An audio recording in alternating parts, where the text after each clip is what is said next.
Welcome back from the coffee break, and we're diving into the session 1, where we got 5 very good participants here in terms of where is the industry and where are we actually going. So when we think about supply chain in a broader sense, so not just container shipping, but also forwarding and air freight and land-based transportation, where are we actually right now in terms of automation and digitalization? And let me maybe be slightly more specific. I'm after your views on where are we actually in reality?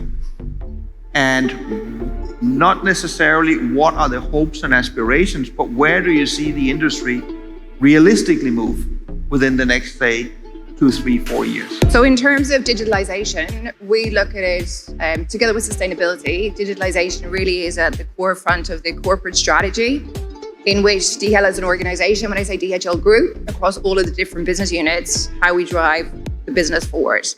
And we look at it from 3 key different areas: from employee experience, the customer experience, but also then really supply chain resilience, right? So how do we optimize supply chains even more?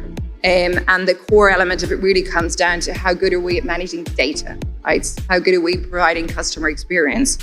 So in terms of managing the data in the organization, the utilizing of many different platforms. So for example, within a 3PL environment, no different than when you go shopping and you go and order your food online at the weekend, you want to know where everything is. Customers have the same experience, right? So I think this has really, really been important for DHL as an organization to heavily invest in digitalization, to be able to give real-time information to our customers, but also to make it easy for customers to work and to be self-serve, to book, to track. And now also sustainability, carbon footprint is equally important.